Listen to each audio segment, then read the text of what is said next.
A very good evening to everyone. शाम की चाय के साथ 10 इंपॉर्टेंट करंट अफेयर सेशन में आपका स्वागत है। आज दिनांक है 16 फरवरी 2021। तो चलिए आज के सभी इंपॉर्टेंट करंट अफेयर्स को देख लेते हैं। पहला प्रश्न है, प्रधानमंत्री ने किस राज्य में बीपीसीएल के 6000 करोड़ के पेट्रोकेमिकल कॉम्प्लेक्स को समर्पित किया है? तो हाल ही में प्रधानमंत्री ने केरल में 6000 करोड़ के पेट्रोकेमिकल कॉम्प्लेक्स को समर्पित किया है। इस कॉम्प्लेक्स के अंतर्गत उन सभी पेट्रोकेमिकल उत्पाद का प्रोडक्शन किया जाएगा जिनको वर्तमान में हम आयात करते हैं। तो इसका सीधा सा उद्देश्य है कि जो पेट्रोकेमिकल आयात पर देश की निर्भरता को कम किया जाए। ठीक है, यदि प्रश्न घुमाकर पूछ लिया जाए और प्रश्न आ जाए कि पेट्रोकेमिकल कॉम्प्लेक्स को किस रिफाइनरी में शुरू किया गया है, तो उत्तर होगा कोच्चि रिफाइनरी में। ठीक है, और आप जानते हैं कोच्चि रिफाइनरी किस राज्य में है? केरला में है। अगला प्रश्न देखते हैं, टीम इंडिया के किस पूर्व विकेटकीपर बल्लेबाज ने सभी प्रारूपों से संन्यास ले लिया है? तो हाल ही में टीम इंडिया के बल्लेबाज नमन ओझा ने क्रिकेट के सभी प्रारूपों से संन्यास लेने की घोषणा की है। मोस्ट इंपॉर्टेंट, इनका नाम याद रखेंगे। ठीक है,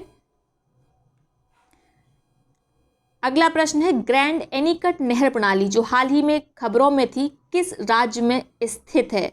ग्रैंड एनीकट नहर प्रणाली का दूसरा नाम है, वो भी याद रखेंगे। दूसरा नाम क्या है? कल्लनई। किस राज्य में है? यह है तमिलनाडु में। खबरों में क्यों थी? हाल ही में ग्रैंड एनीकट नहर प्रणाली या कल्लनई नहर प्रणाली के नवीनीकरण और आधुनिकीकरण के लिए केंद्र सरकार के द्वारा फंड अलॉट किया गया, जिसके बाद यह नहर प्रणाली चर्चा में आ गई, खबरों में आ गई। नाम याद रखना है, ग्रैंड एनीकट नहर प्रणाली। ठीक है, इसकी स्पेशलिटी क्या है? ये दुनिया की सबसे पुरानी जल विनियमन संरचना है। ठीक है, इसका निर्माण चोल राजा करिकाल के द्वारा किया गया था। तो आपको याद रखना है, दुनिया की सबसे पुरानी जल विनियमन संरचना है। ठीक है, इसका निर्माण किसके द्वारा किया गया है?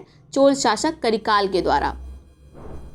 किस राज्य में स्थित है? याद रखेंगे तमिलनाडु में है। इसका दूसरा नाम भी याद रखेंगे, कल्लनई।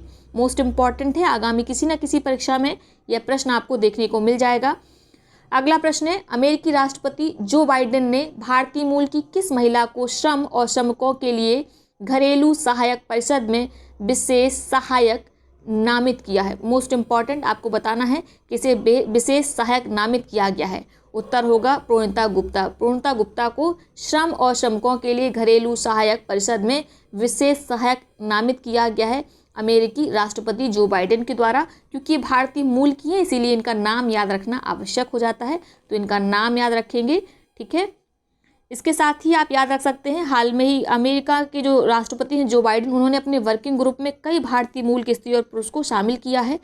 तो दो नाम और याद रखेंगे, उनका नाम है सोनाली निझावन और प्रेस्टन कुलकर्णी। ठीक है, इन दोनों को अमेरिकी कॉर्प्स का निदेशक एवं चीफ ऑफ एक्सटर्नल अफेयर के पद पर नियुक्त किया गया है। तो इन दोनों के नाम याद रखने हैं, सोनाली निझावन और प्रेस्टन कुलकर्णी का।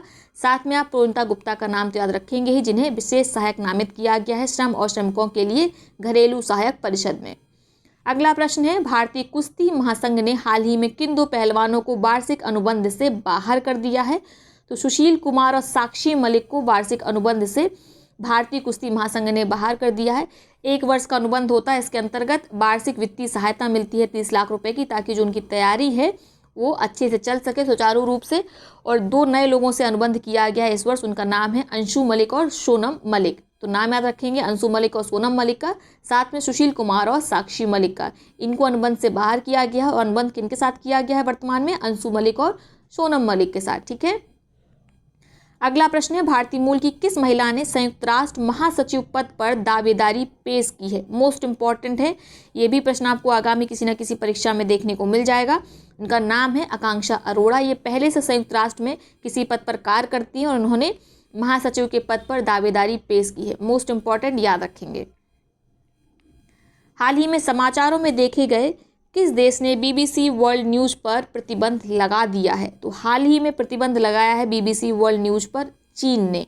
ठीक है, इतना इंपॉर्टेंट नहीं है, फिर भी दिमाग में रखिएगा, हो सकता है पूछ लिया जाए। राज्यसभा में विपक्ष के नए नेता कौन है? तो आपको पता है 15 फरवरी को गुलाम नबी आज़ाद का जो कार्यकाल था विपक्ष के नेता के रूप में वह खत्म हुआ था। तो नए विपक्षी नेता बन गए हैं मल्लिकार्जुन खड़गे। और आप जानते हैं जो विपक्षी नेता का पद होता है, लीडर ऑफ अपोजिशन का पद होता है, वह एक सांविधिक पद है संसद अधिनियम 1977 के अंतर्गत। ठीक है, और इसी के अंतर्गत इनको जो भी वेतन भत्ते दिए जाते हैं संसद अधिनियम 1997 में ही दिया हुआ है। 1977 सॉरी, ठीक है। और आप ये भी जानते होंगे कि जो विपक्ष का नेता होता है, जो लीडर ऑफ अपोजिशन होता है, उसे छाया प्रधानमंत्री कहा जाता है या शैडो प्राइम मिनिस्टर भी कहा जाता है। अगला प्रश्न है, निम्नलिखित में से किस मंत्रालय को ई गवर्नेंस में उत्कृष्ट प्रदर्शन के लिए ई गवर्नेंस अवार्ड 2020 में प्रशंसा पुरस्कार प्राप्त हुआ है?